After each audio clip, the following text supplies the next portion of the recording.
Okay. Lancaster was propelled out of his seat. Remember, he loosened his seatbelt.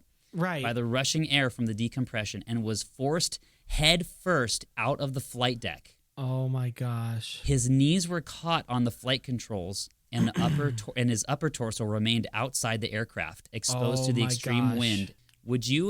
How much would you want to be paid to be one of those flight attendants? Everybody, they'd be like, Seth, go calm them down. And then like the plane's like nosedive and swaying back and forth. And I'm just going around with like the cart of snacks and drinks. I'm like, we have Sprite. Would you like a Sprite? They're like, yeah, that sounds great. I'm like, okay. And it just sprays all over them. I'm like, there you go. And I turn to the next person. I'm like, peanuts? They're like, yeah. I'm like, great. And I just throw it in their face. Like, thank you for flying United. There's a great Home Alone movie. Give it a try!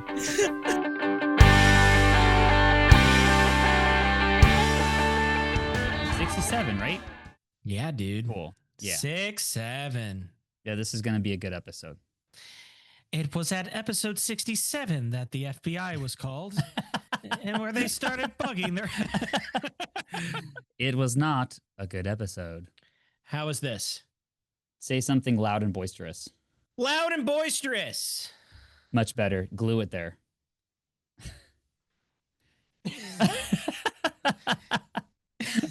You did notice I started searching for glue. Yeah. Do you need us to clap? Do you need us to clap? No, not anymore. Okay, that's the intro. So there it is. We're going. Three, two. Hello, One. everybody. Welcome to Progress I told Gravy. you we're not doing that. Biscuits, I told him 5 seconds ago when we start this, we are done with the forced introductions. We're just going to have a normal conversation. I wrote something out, okay? Okay, well, if you guys want to write something out for us, rather than write it, so why don't you just click it? Click the like and subscribe button wherever you're listening to. Give us a 5-star review, and maybe Garrett will listen next time. No. Oh, man. Okay, how you doing, buddy?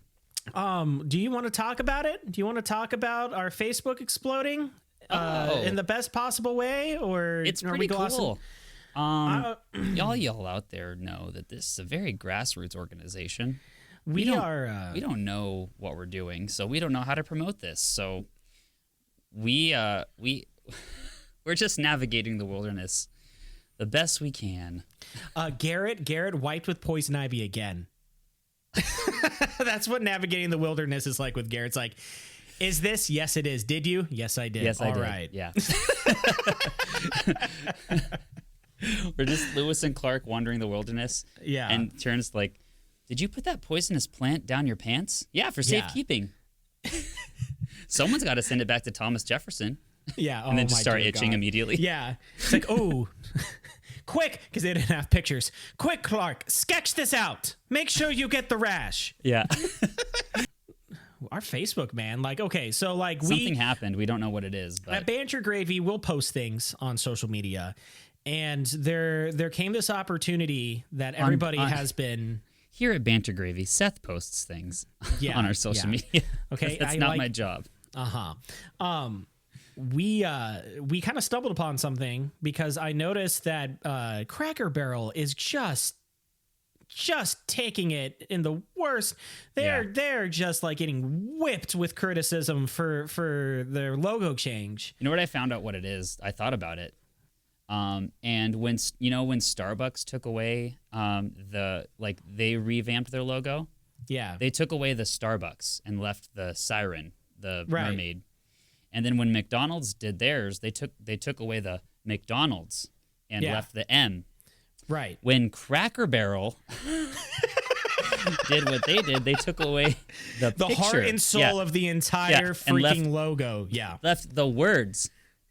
It's like if Starbucks did a new logo and it just said Starbucks. Yeah. You took away the wrong thing. I was going to say it's like if Burger King took away the burger, but I think they did. It just said King. Yeah. I think they but like they took away the picture of the burger. I don't know. I can't remember, but it's something they would do. Oh, logos have gotten worse over the years. But so I took it upon me. I'm like, all right, sweet. Like let's, cause me, I love satire and I like poking fun at everything. I like poking fun at everything, everyone, every religion, every political party. Nobody is safe. And Garrett. Garrett's floating out there I'm a too. safe poke. Yeah. So I saw that and so I decided to, make our logo temporarily like the new Cracker Barrel one. I'm the bear that you poke. Yeah. But I retaliate in a fun way. Yeah. We're just in the wilderness and it's me. It's a bear, but I have my hair. Right. And you're just like, they're like, Seth, don't poke the bear. And I'm just like, rawr. Yeah. But yeah, he does poke fun at a lot of things because they can't poke back. Yeah. I poke fun at things that can't harm me. Yeah. And I posted our logo with it, like the new Cracker Barrel logo. And everybody came out of the woodworks. We've been doing this for 67 episodes, but it was a logo. Ever since the Coldplay Jumbotron gate died. Yeah. They're looking for something to be outraged by. Yeah. Yeah. And we found it. South Park really had an edge on this like 30 years ago when they started, but yeah, Americans need something to put on a pedestal and laugh at and throw cabbages at. Yes. And if they don't have something, they will make something. We most certainly will. To throw tomatoes at. Like if we're going to get arrested for criticizing Trump, fine. But the moment you change your logo, we're after you because we know you can't do squat. If there's nothing on the center stage for people to be outraged by, we will create some monster for people to be upset by, even if it's stupid, like Cracker Barrel. America does such a great job because we put a lot of things on pedestals, and the things or people going on pedestals think like, sweet, they love me. But everyone is like, no. Yeah. This is just half of it. We're just waiting for you to fall. That's why we're putting you so high up on here. I didn't even notice because Cracker Barrel has been making Californians angry since 1996. Why is that, Garrett? Because they're not out there. Oh, aren't they? No. Okay. You don't have Cracker Barrels in California. Really? Actually, a matter of fact, on one of our trips, Audrey and I talked to an executive. We happened to be at one of them, and like we were sitting with this high up guy from Cracker Barrel. Yeah, and we were like, "Oh God, we have a bone to pick with you, sir. Why are there no Cracker Barrels out in California?" And he was like, "We can't do it." I was like, "What do you mean?" He's like, "We can't do all the health codes." Oh my gosh! Yeah, and I was like, what? That oh.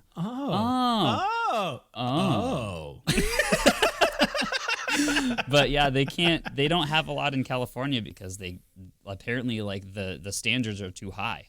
So yeah. It makes sense. I mean, it's basically like eating in a barn. And you may or not have a lumberjack saw fall down on your table as you're eating. If my pancakes don't have sawdust in them, you're not doing it right. I have a seizure story. Okay, wait, hold on, because before good God, Garrett, hold on. I would like, on behalf of Banter Gravy, and Garrett means well right now, okay? But I'm trying to get him off of this bunny trail. We would like to thank you all for coming out and supporting us on Facebook. I freaking hate you. Gosh. I don't think they deserve the credit that they're getting right now. So yes, I do. No, I do too. I do. We do. We thank Whoever you guys you so are. much. And it really has inspired us to do a little bit more outreach. That makes us sound like evangels. Outreach for comedy. Alms for the poor. We're just sitting on the sidewalk and it says Banter Gravy on a cardboard sign. Yes. And they're like, does that curly-headed man not have legs? And it's just my shoes on my knees. Yeah. You know, like you do in your... Yes, I know you're doing, And I'm like, actually, I'm fine. Yeah. And I stand up. Stand up and you show the rest of your body like, oh, dear God, what's wrong with it? But we would like to thank you guys. And I know, I think I can speak for both of us here that we want to do a little bit more online from now on. And we're working on doing a little bit more with AI and a little bit more with like some custom, what's it called? Graphic design, just with certain things. Yeah. But we're making progress. Somehow we went from like, gosh, I don't even know, like 60 something likes on Facebook, and we still have basically nothing. But we I mean, we went from nothing to a little bit of still nothing. Yeah. We went from here. Let me just like percentage wise. Let's talk about this real quick. We went from 37 likes on Facebook and 66 followers, 63 followers, to 59 likes and 96 followers. It wasn't me because one logo. I looked at the thing and it was like, here's your 3 friends who liked Banter Gravy this week. Yeah. And none of them are my friends. Yeah, me too. Or the 3 people were, but like the others, we don't know who you are. But we're glad you're with us. Yeah, we are super thankful for you guys. And, this wouldn't be possible without each and every one of you. And I can literally say the many of you now, at least many for us. The first 9 episodes were possible without you.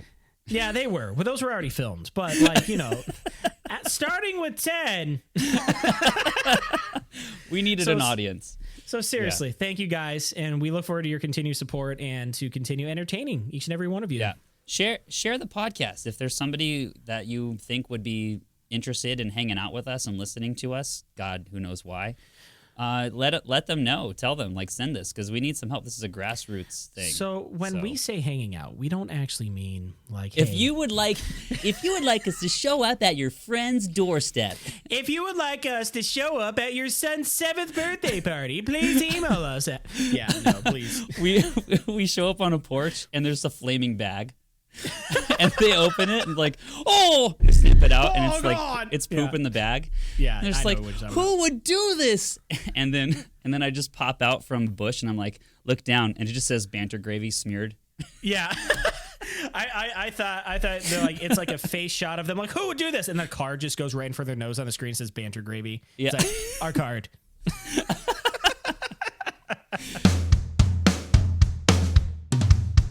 Garrett once again wants to talk about Cedar Point for the 8th time. This is the only thing I do all summer is go to Cedar Point. In the last 10 episodes. So Garrett, go ahead and... I just want to give you an update, that's all. Okay, yeah. You go ahead. This is what I'm doing with my life, okay? This is yeah, so... The man has children. I just want to point that out right now, okay? The man has children. Can I say something real quick? Garrett, there was a picture of Garrett's son going to kindergarten. Am I correct? Yeah, kindergarten. Yeah, he's in kindergarten. It's really weird. And it was the cutest flipping photo of your family I have ever freaking seen. Your daughter was gushing the most over her older brother. Yeah. In that picture, dude. Story about that day. Okay. We were so excited because all I've been talking about, ever since we even were talking about having kids in the very beginning before we had any, was like, I don't know what to do with them until they go to school. What do I do? Yeah. Mm-hmm. And I told Audrey, I was like, listen, if you take care of the kids, just get them to school. I will take it from there.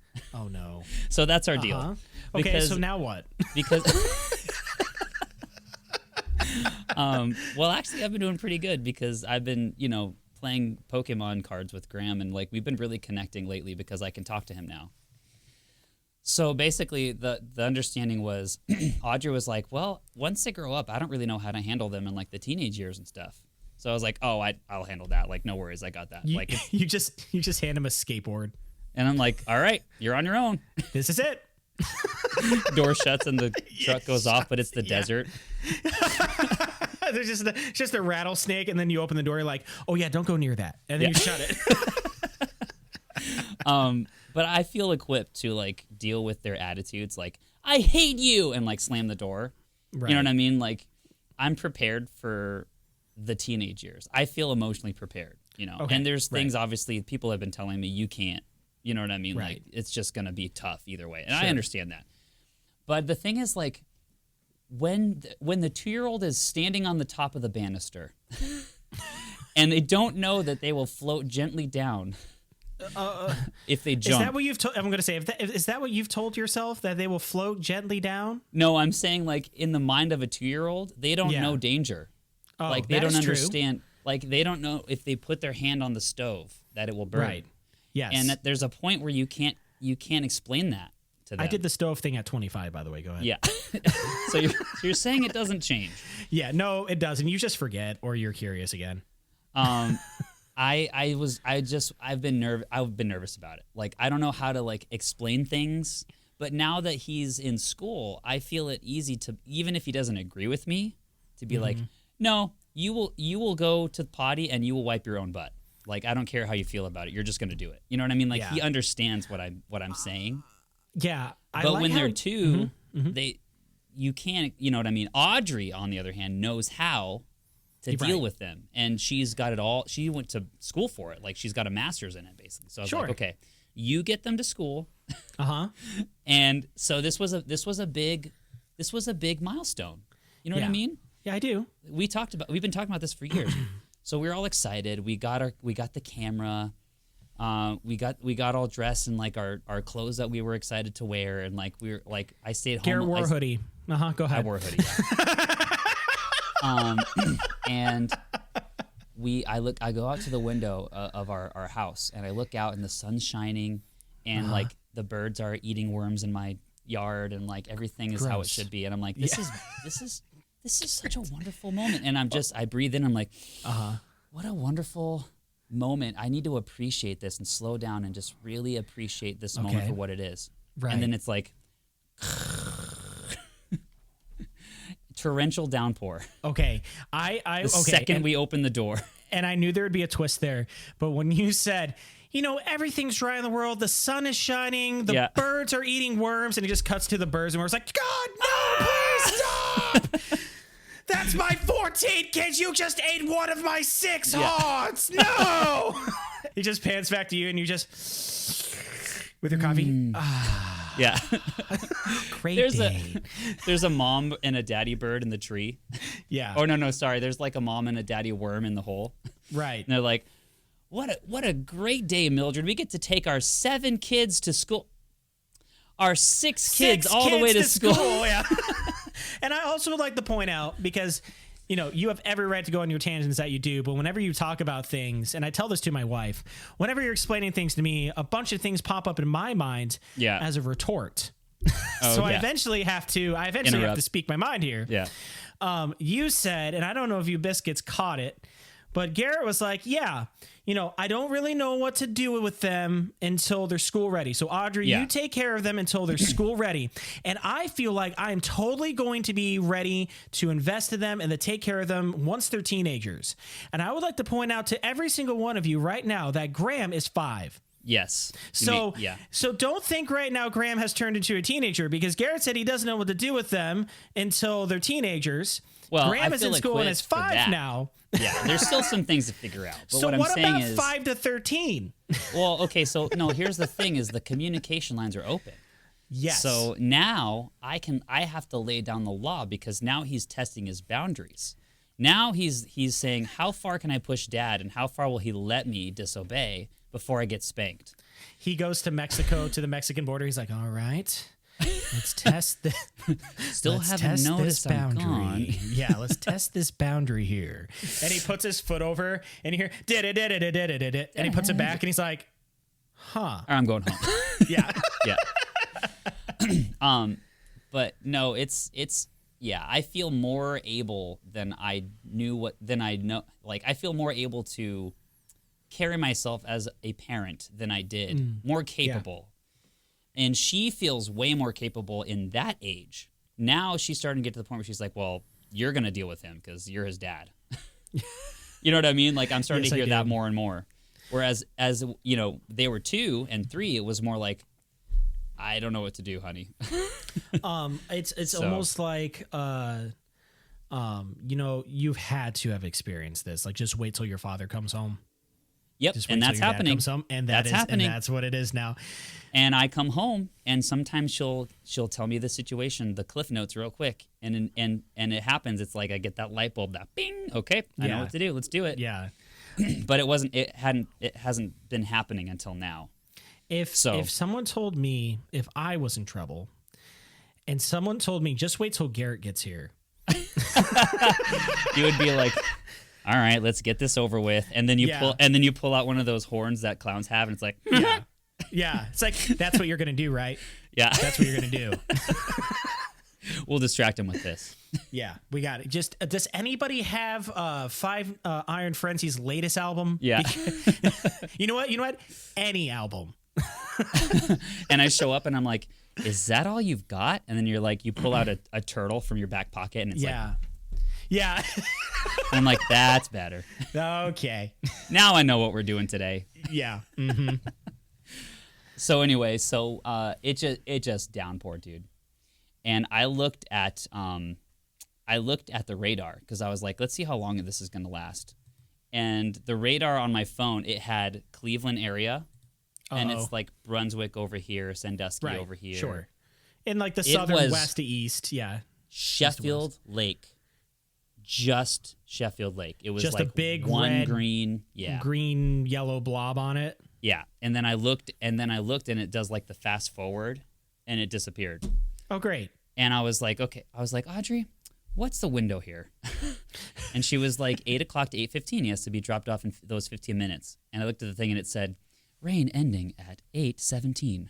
Yeah. Oh, gosh. So all the cars were like backed up and like out on the street, like waiting to get in. And we had set up this moment in our minds, like we're gonna hold hands with Elle and like walk through the school doors as a family. And so we get out of a car and it's just like, yeah, and we're just like, quickly get out of the car, like trying to unbuckle Elle, and she's like kicking. She's like, stop it, Dad. I'm like, it's pouring on me. It's pouring. So we get in. And then the Wicked Witch of the West is like, I'm melting. Yeah, like right next to you. You're just I'm like, it's fine. We'll check on her later. You just stop what you're doing. You're like, quit being so over dramatic. Yeah, you're gonna be fine. We have a 5-year-old now. Yeah, right. So we walk into the school doors, and we're just. Is this open door? No, this is well, I don't want to say the name of our school. Okay. But it's our local like area school. Public? Yeah. Mm-hmm. Yeah. Oh, hold the phones here, everybody. Okay, so what? Yeah. Yeah, so he's like legit in school, dude. Like it's You're awesome. public schooling him? Mm-hmm. Yeah. We met Forever? we met his teacher, and we love her. She's a Christian, and they all won't be that way, but go ahead. No, it's not gonna be. Yeah, please. I know the road that we have ahead. Yes. But I'm not gonna go down the rabbit trail of our thinking on it. But no, he's fully legit in school. So we walk across the threshold, and we're the only parents because everyone else is staying in their cars because they're afraid to get out. What's in there, Gladys? I don't know. There's a janitor, and he's mopping the floor. Yeah, I don't know. People in Cleveland, they're weird about weather. You know that. Yes, but I do. We walk in, and there's like the welcoming committee. You know what I mean? Right. Like the office staff is all out, and they're like in a row, and they're like, Graham's here. You know what I mean? Like, and he's walking through. Yes. And they're all excited. He gets his packet, and we walk in, and they're like, whoa, where do you think you're going? Oh my!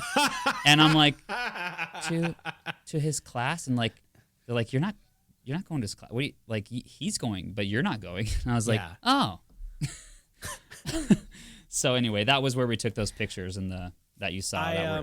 When you said, and we walk inside, and then there was the welcoming committee. It's just a bunch of Italians in leather jackets, baseball bats, like, Graham, we're so happy you're here. Getting into the class, and you walk, you're like, put your knuckles on the desk. Whoa. Gixel, where do you think you're going? You can't go in there. They're like, how about you come out back? Come out back. We'll take you out to nice restaurants. Yeah. We'll put you in some nice concrete galoshes. I mean, bowling shoes. And if you're tired, you'll go sleep with the fishes. I mean, nap time. No, the people are so nice at the school, and he walked down the hallway with his huge backpack with a Pikachu on it. I freaking love that. And he looks back at me, and I look at him, and I'm just like, you know what to do. You nod, and he makes a face at you, and then just continues walking. And then he walked back with both middle fingers up. Yeah, I was gonna say that. Yeah. No, he walked down the hall, and one of the teachers that was in the foyer, I just folded my arms, and I was like, there's, I'm not trying to get sappy, but like proud papa moment. There's some moments in life that there's only one of. Yes. And most of the time it's too late. Like after it's happened is when you realize that it's the only one. Mm-hmm. And this was the moment that it was one of the rare moments in life that you're like, oh, this is the one time this is going to happen. Yes. My child is starting school, and I'm watching him walk down the hallway. Like things are different now. I need to like actually recognize this moment and just sit here and appreciate it for what it is. Sure. And he's walking down the hall, and the teacher just looks at me, and she just like has this grin, like she just knows what's going on. Right. And she leans in and she's like, "Do you want to go down the hallway and walk with it?" Oh my god! And I'm like, no, I'm okay. I'll obey the rules, which is something I've never said in my entire life. I'm gonna say, I'm like, and then I'm like, where's Morgan Freeman? He's like, and they found out Garrett was He really did not. bad. Yeah. Following the rules. Yeah. He did not, in fact, follow the rules. Yeah. So then we took Elle and we walked out and we're like, Elle all is right. Garrett's daughter. And the rain was just. Yeah. So I went down to the dock before coming into work just to like decompress, and just reflect on the moment. That is the most WB thing you have Yeah, ever it said was. on this podcast. I walked down the dock in Sheffield Lake. Yeah, I and it walked was down the like, dock. Next week on One Tree Hill. Yeah, I walked on the dock on this lake by that one tree on the hill. Yeah. One thing's for sure, nothing's ever going to be more important than what's happening right now by this locker. Yeah. That Family Guy episode. That's amazing. Yes, I love it. And I was right. The second we got in the car, the cloud went away and the sun started shining. And I actually took a video of it, which I might show on the YouTube.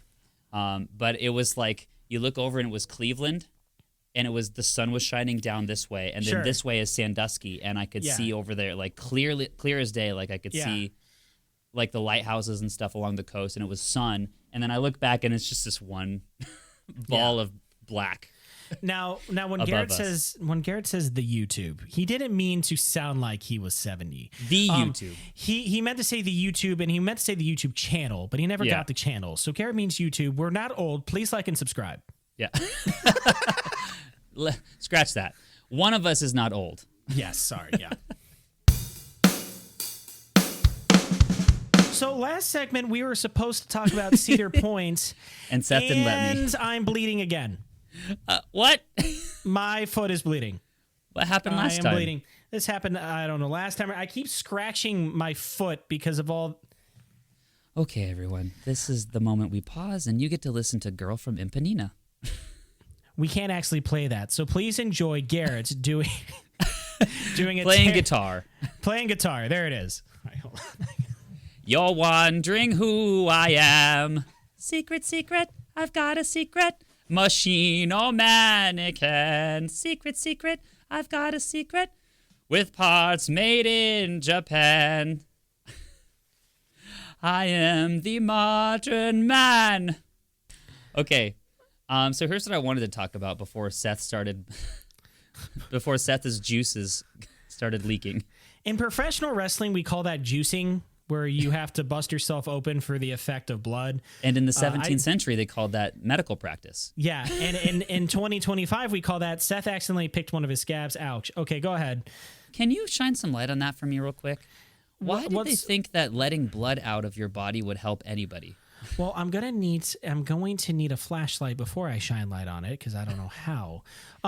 The thought is, and I believe it's still correct. I don't believe it's false, unless there's any doctors listening, in which case I am not one.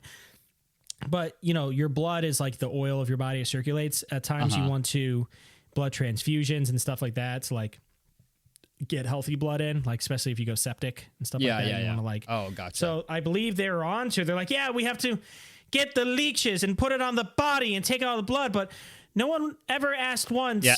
How do we get more blood in him? And also, are these leeches clean? It's George Washington by a soldier. Now, like, did you finish the bloodletting routine that we discussed? And then it turns over, and it's just an empty skin. It's just like, he's like, we ran into a problem. Yeah, it's like the skin commercial. Remember the commercials back in like the early 2000s? Where your brain on drugs. Well, it's like, that's Mark. Ever since he started smoking weed, he just lays there. Yeah. We don't know how to get the blood back in, sir. Yeah, that's exactly. Yeah. So you do not pay us to put the blood in. You pay us to take the blood out. I'm so glad we live in 2025. Thank you, Jesus. Yeah. So, I just wanted to quickly discuss my update on Cedar Point. So I have 3 tiny stories. to tell. Which all of you longtime listeners know this is about to be a hot minute, so let's just do this thing. So you know how we discussed how I'm a single rider and I love meeting people? Yes. I hit my first infraction. Oh dear Lord, what do you mean? Okay. Steel Vengeance is my favorite ride. So yes, this is well documented. Every time I go on that ride, here, check it out. Look, his shirt literally says Steel Vengeance. So I get on Steel Vengeance, and the first thing I do is introduce myself to the person I'm going to be experiencing this with for the next 3 minutes. Oh no! And usually, the person is very friendly and excited to meet me. Yes. Yes. I waited for 35 minutes for an experience on my favorite ride. I get in the cart, and I turn over to my partner, and I'm like, "Hi, I'm Garrett." And he just turns to me, and this really happened. He goes, "Okay." and then the restraints go.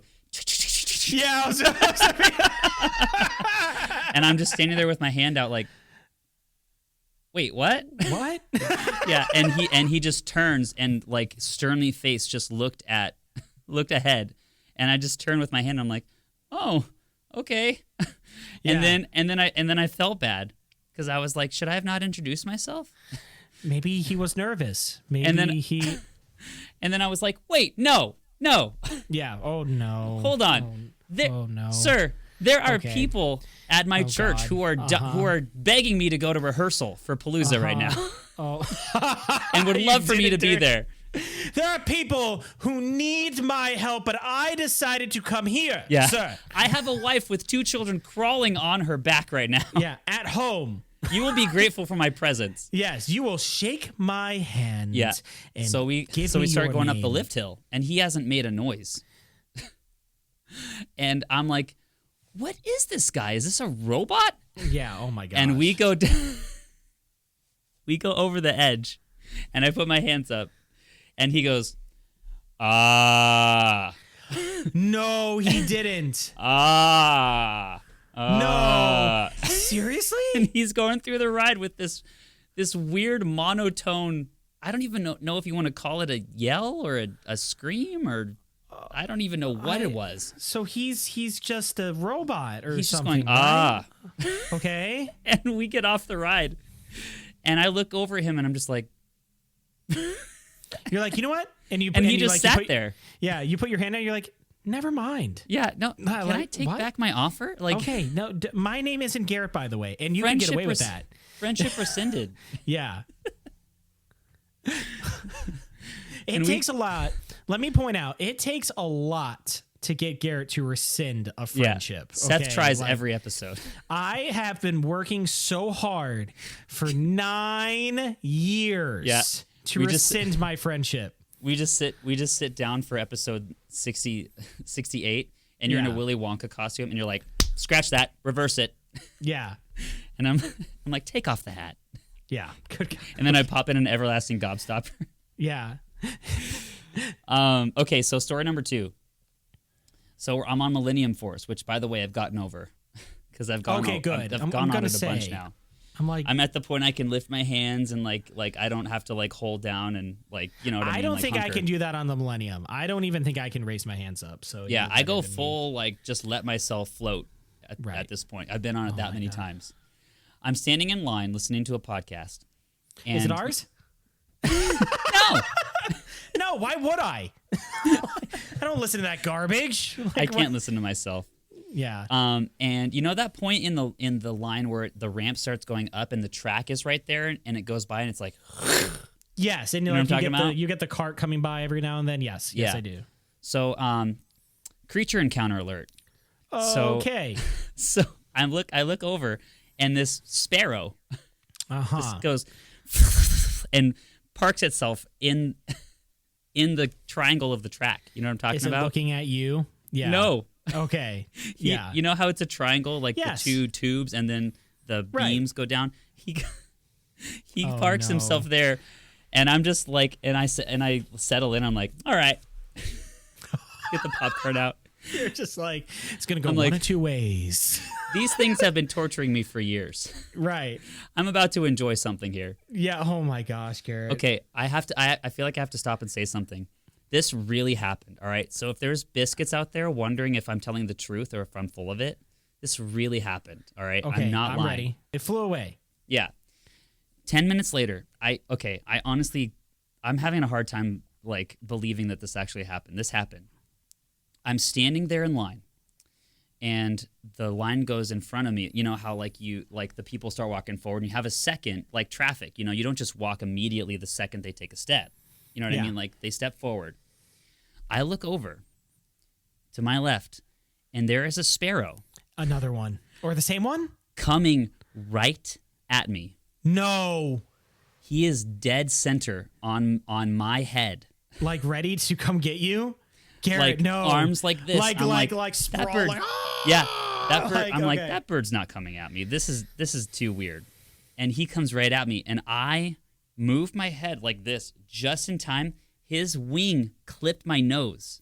Like, oh my gosh, dude, seriously? Yeah. And I just go, and the people behind me didn't see it. No. So they turn around and they're like, go like this because I'm freaking out. Yeah. And I'm like, oh, no, I just flail sometimes. Like, it's fine. Shut up, Garrett. No. And I'm like, did you see the bird? Like they just like go back to talking to each other. So I'm like, okay. Biscuits, Garrett, and if you're longtime listeners, you know this. Garrett is always being attacked by birds. So because they try to make a nest out of his hair, because his hair looks like the type of twigs you would use to make a nest. Yeah. So you don't have to believe me, but I do. Yeah. No, I believe it because I've been there when you've been attacked by birds. I have been there when you've been attacked by birds. The story is too wild to be like, yeah, that happened for sure. Yeah. Yeah. So here's a lesson, everybody. If you're going to Cedar Point, like we talked about, I believe last episode or 2 episodes ago, avoid Garrett at all costs. And if you are with him, make sure you're ready for birds to dive bomb your face. Yeah. So Garrett, I hear you have an amazing story for us. And by here, I mean, I've read the show notes. Yeah. And that's about all he knows, folks. Yeah. I got this ready a week ago, and I'm still excited about it because this is amazing. And tell me if you've heard about this flight. Flight 5390, British Airways. Not off the top of my head, but if you go into more detail, I could confirm whether or not I have heard this. All right. Ready to jump in? Here we go. Ever been on a flight? I don't have a... Wait. Okay, hold on. Ready to jump in. Garrett, I don't have a choice. I know. You can't ask me, are you ready to jump in? Yeah. Because that's like you've handcuffed me and put me in a car. You're like, ready to drive off? It's like, where am I going to go right now? It's just one night.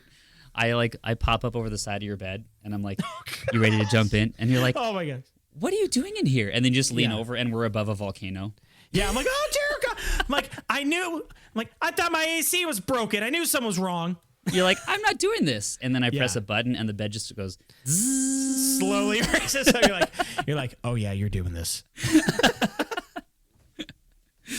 And then a hang glider is just dangling there.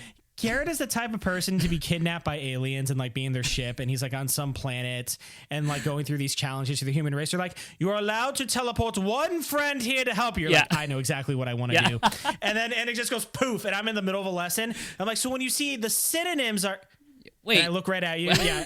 I look right at you. I'm like, alien planet. You're like, yeah. I'm like trying to say the human race. You're like, yeah. I'm like, sort of. And then the guy from Saw is like, I want to play a game. And then I just look at you. I'm like, bring it on.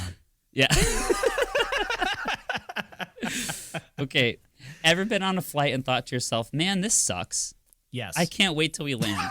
Yes. Well, you're in good company because Captain Timothy Lancaster of British Airways had the same thought on June 10th, 1990, as he was trying to pilot his plane.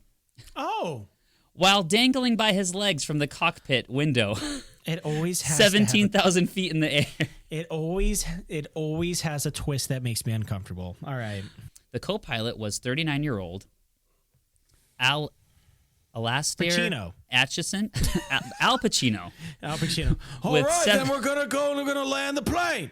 I'm going to give him an offer they can't refuse. That is Marlon Brando. The nose dives. That is, I thought that was Marlon. Go ahead. Yeah, I don't know my people. It's okay. 7,500 flight hours, with 1,100 of them on the BAC-111. The aircraft was also carried a 4-cabin crew and 81 passengers. Atchison handled a routine takeoff at 8:20 local time, 7:20 UTC. I don't know what that is. Where did they take off again? This is in England. Okay, all right.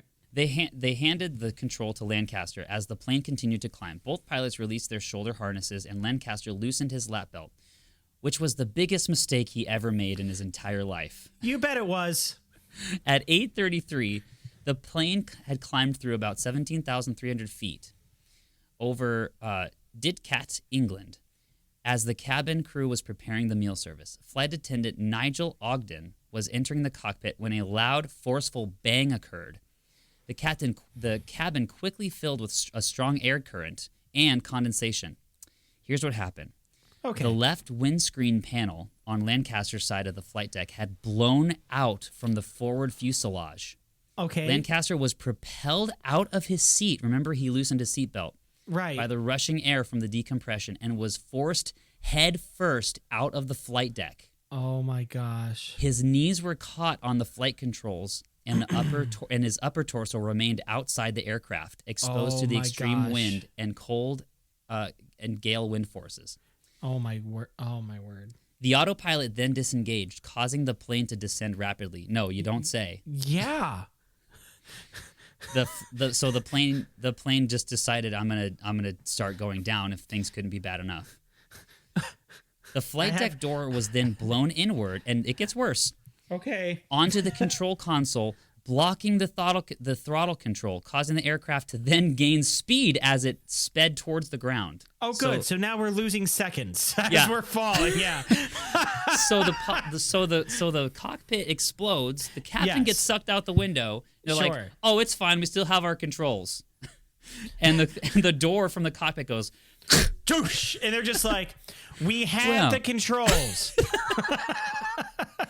The flight deck door was then blown inward towards the control console, blocking the throttle. The flight documents and checklist were then blown out of the cockpit.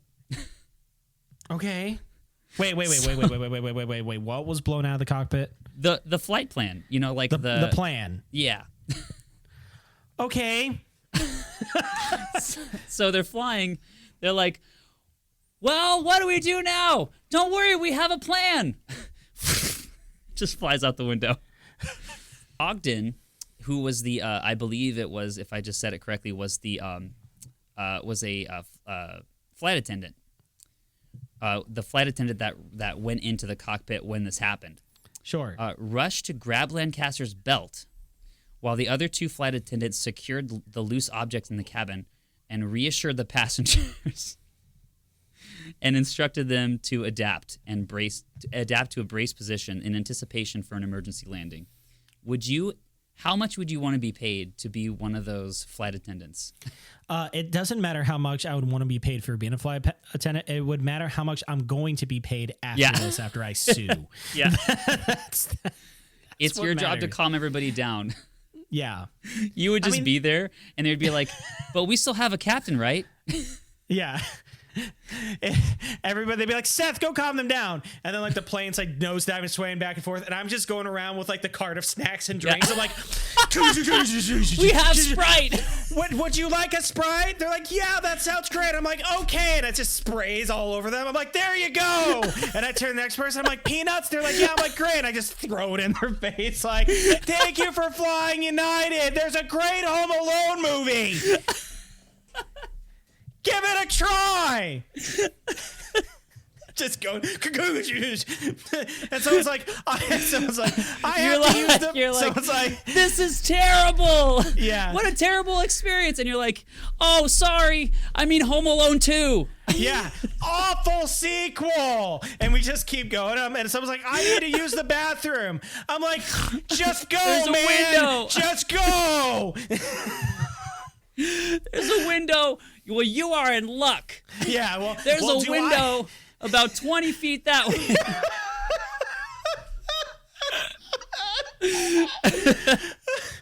And someone's like, I wanted Coke, not Sprite. I'm like, my bad. Let me come back.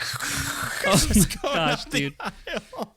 Wow. Yeah. So Ooh. All right, what a cutaway. wowzers. Okay. actually, that makes more sense. I would want you to be there.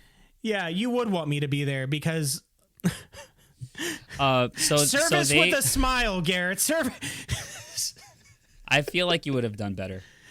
I don't know how they did, but I feel like okay. So basically, they told them to get in their positions. The plane was not equipped with oxygen for everyone on board. So Atchison began. Wait a second. I don't remember that. Was not equipped with oxygen. How? Did they not have those tube things in 1990? Did you not pre-read this? No.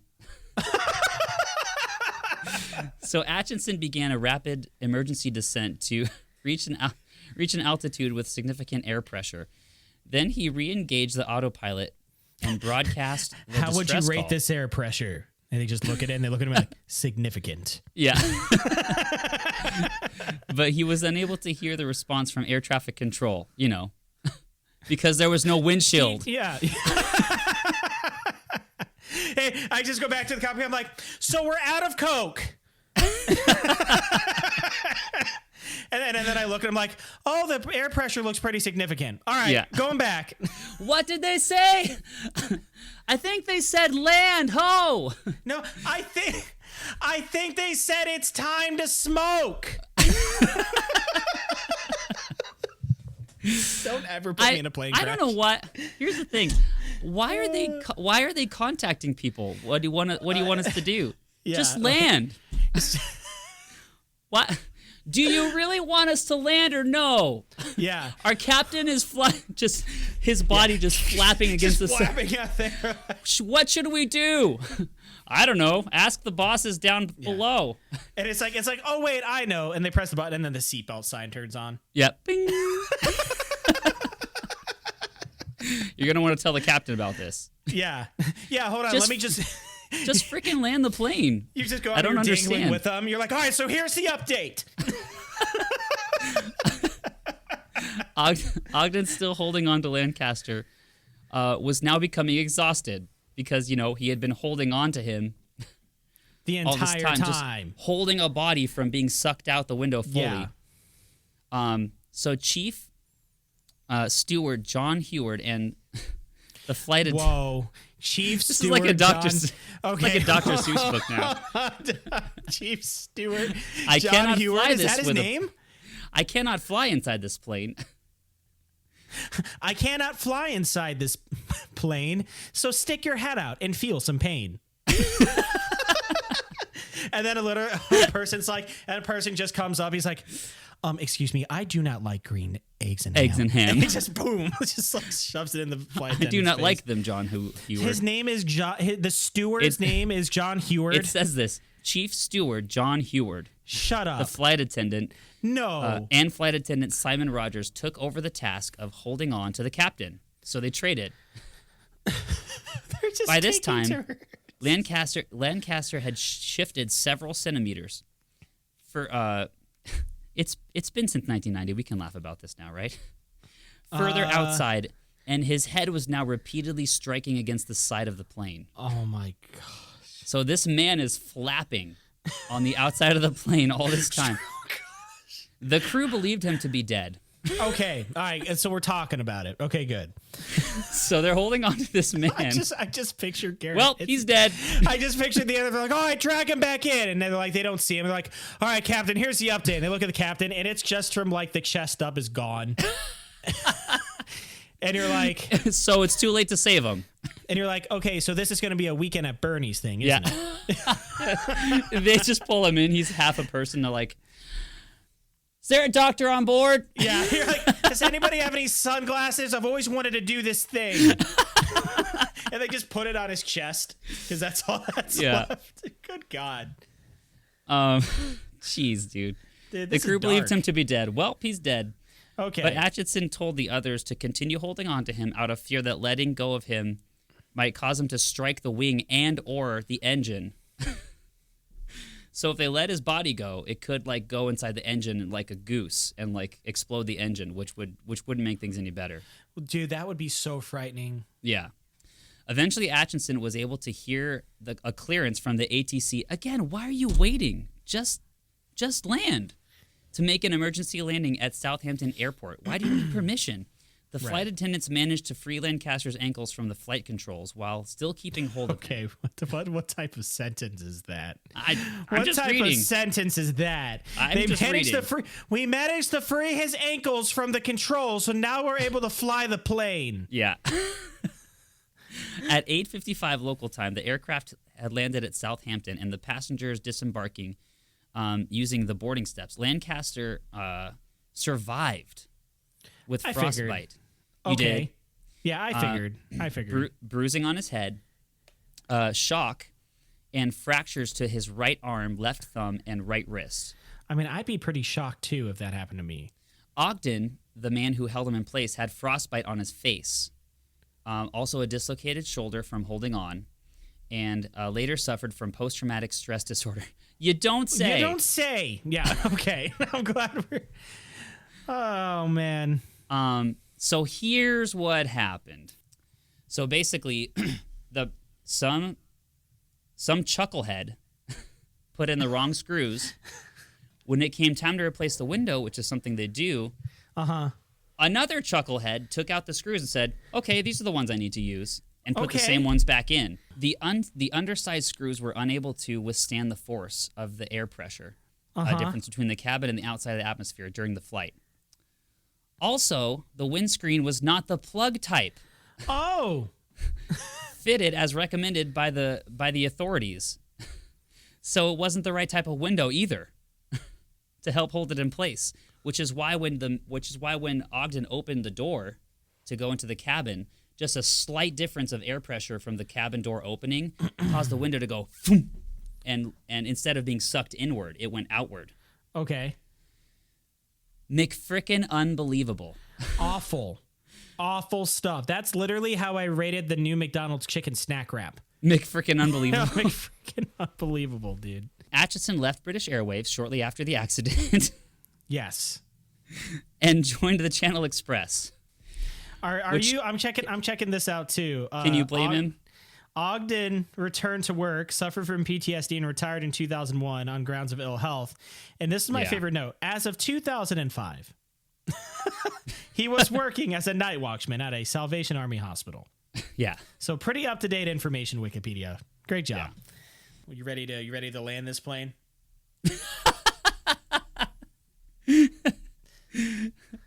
That was great.